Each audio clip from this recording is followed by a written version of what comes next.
Dear students, in my previous video we have learned about the meaning and importance of lesson plan. What is lesson plan? It is actually a plan of action. एक effective teaching के लिए जो teacher एक before entering into the class जो वो lesson prepare करता है in advance for making his teaching effective and interesting. तो लेसन प्लान अगर अच्छा रहेगा तो आपकी टीचिंग भी इफ़ेक्टिव होगी और इंटरेस्टिंग होगी और बच्चे उसमें इंटरेस्ट लेंगे और टीचर को भी लगता है कि उसकी जो अगर बच्चे का रिस्पांस सही रहता है तो टीचर के लिए भी ये रहता है कि उसकी टीचिंग जो है वो सक्सेसफुल हुई है. बट अगर उसको टीचिंग को इफ़ेक्टिव बनाना है तो वो कौन सी अप्रोच से लेसन बनाए या किस तरह से अप्रोच करे, कौन सी अप्रोच से लेसन बनाए, वो आज हम डिस्कस करेंगे. There are various approaches for making a good lesson plan like Bloom's approach, Mager approach, RCM approach, हरवर्शन approach. But in your syllabus there is only lesson plan for only two approaches. One is Harvartian approach and second one is your RCEM approach. So students, today we will study about Harvartian approach. This is the oldest approach. This approach was propagated by J.F. Harvard, John Heydrich Harvard in 1776 to 1841.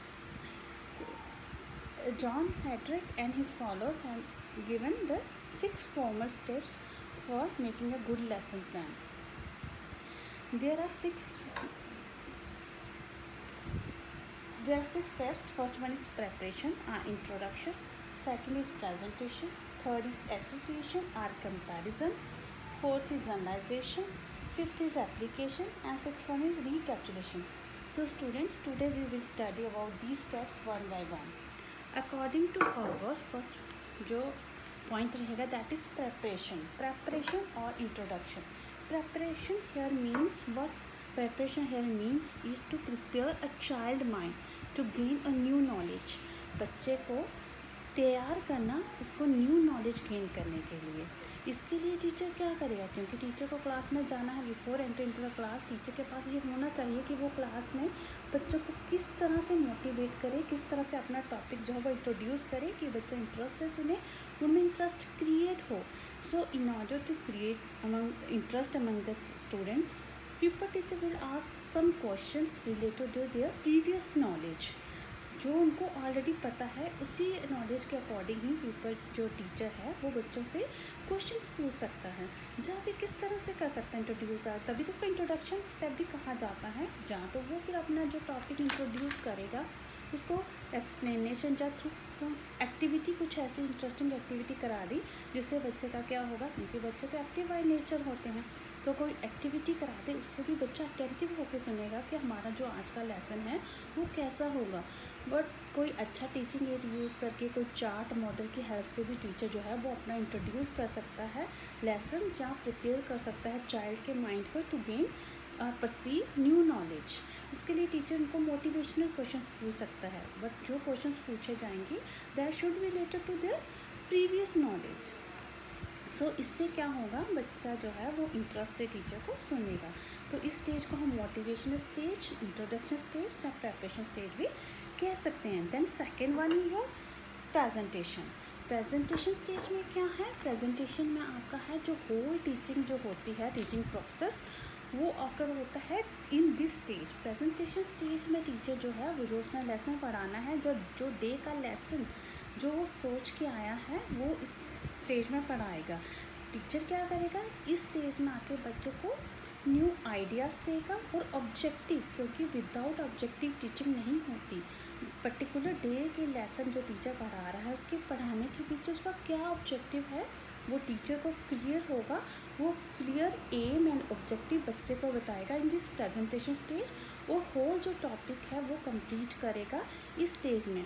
Here in this stage both people and teacher are actively participated in this stage. जैसे कि आपने early stage में देखा, preparation में only teacher active था, उन्होंने बच्चे को प्रिपेयर किया उसके माइंड को.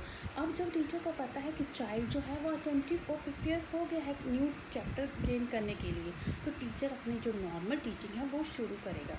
For making his teaching more effective वो इस स्टेज में क्या करेगा, डिमॉन्स्ट्रेशंस देगा या कोई टीचिंग एड अच्छे से टीचिंग एड यूज़ करेगा ताकि जो है जो वो पढ़ाना चाह रहा है वो बच्चे के माइंड में अच्छे से रिटेन रहे, क्योंकि थ्रू एक्टिविटी जब कोई अच्छा एड यूज़ करेगा टीचर तो उसको ईजिली बच्चा समझ सकेगा।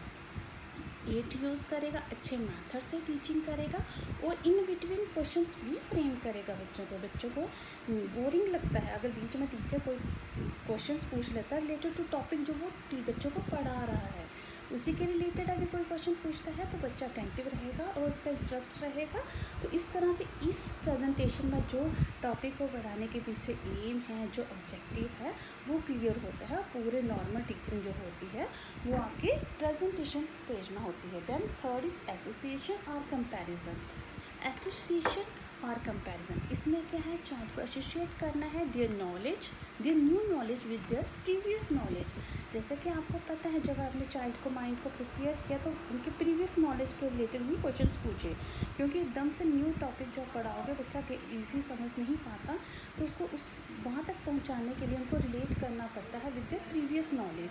सेम इज़ द एसोसिएशन और कंपैरिजन। इसमें टीचर क्या करेगा, बच्चे को कोई फॉर एग्जांपल कोई एक्सप्लेनेशन का कोई ऐसा फॉर्मूला या कुछ देगा, बच्चा क्या करेगा उस फॉर्मूले को खुद समझेगा जो टीचर ने अभी प्रेजेंटेशन में पढ़ाया है, वहाँ से जो आइडिया आया है और जो उसके पास पहले जो आइडियाज़ थे उनको रिलेट करेगा, उनका एसोसिएट करेगा और एक जनरलाइजेशन तक पहुँचेगा कि अब जो नॉलेज उसने गेन की है और जो उसके पुराना उसके पास नॉलेज थी उनको कंपैरिजन करेगा, एसोसिएट करेगा और एक निष्कर्ष तक खुद पहुँचेगा। Then fourth is your generalization. Generalization का क्या मतलब होता है, this is the most challenging step in approach, क्योंकि जो जनरलाइजेशन होती है इसमें बच्चे की रिफ्लेक्टिव थिंकिंग जो है वो डेवलप होती है, वो रिफ्लेक्टिवली साइंटिफिकली वे से सोचता है उस चीज़ के लिए। जैसे कि अगर जनरलाइजेशन में क्या है, बच्चे ने जो प्रेजेंटेशन में तो टीचर ने पढ़ा दिया, उसको क्वेश्चंस भी पूछे टीचर ने, ए बी एड्स पे समझा, पूरा कॉन्सेप्ट क्लियर बच्चे को कराया। अब बच्चे का क्या करना है, उसको जनरलाइज करना है होल द टॉपिक जो उसने पढ़ा है विद देयर ऑन आइडियाज़, जो उसने पहले एसोसिएट किए, कंपैरिजन किया जो आइडियाज़ का, उसको लेके एक कंक्लूजन तक पहुंचेगा, समराइज्ड करेगा। जनरलाइजेशन क्या हुआ, वो एक समराइज्ड करेगा but with their on idea, उसने क्या सीखा पूरे लेसन में उसको एक समराइज्ड वे से करेगा, उसको सोचेगा, रिफ्लेक्टिव थिंकिंग सोचेगा, जो लॉज फॉर्मूले जो जनरलाइजेशन वो एक खुद से डेवलप करेगा। यहाँ टीचर की एक्टिव पार्टिसिपेशन नहीं रहेगी, टीचर सिर्फ उसको गाइड करेगा बट उसको डेवलप करने में, जनरलाइज समराइज करने में हेल्प नहीं करेगा। Then fifth your application. कोई भी जो नॉलेज है वो अगर आप कहीं अप्लाई ना कर सको तो मीन्स आपकी जो आपने पढ़ा है वो यूज़लेस हो गया। तो टीचर को तब तक न्यू टॉपिक नहीं पढ़ाना चाहिए जब तक वो पहला जो है उसको अपनी डे टू डे लाइफ में अप्लाई करना नहीं सीखे। फॉर एग्ज़ाम्पल अगर टीचर ने सिखाया है बच्चे को how to control your remote और इलेक्ट्रिक सर्किट के बारे में स्कूल में पढ़ाया गया है, बस वही चीज़ बच्चा जब घर जाके उसको अप्लाई करेगा, रियल घर में कोई प्रॉब्लम आएगी इलेक्ट्रिक सर्किट में, तो अगर वो उसको जोड़ सकता है तो मीन्स जो उसने क्लास में सीखा है वो फ्रूटफुल रहा उसके लिए, वो अपनी असली लाइफ में उसको अप्लाई कर पा रहा है। तो मीन्स उस टीचर की भी सक्सेसफुल हुई टीचिंग और बच्चे ने भी सारा सीखा।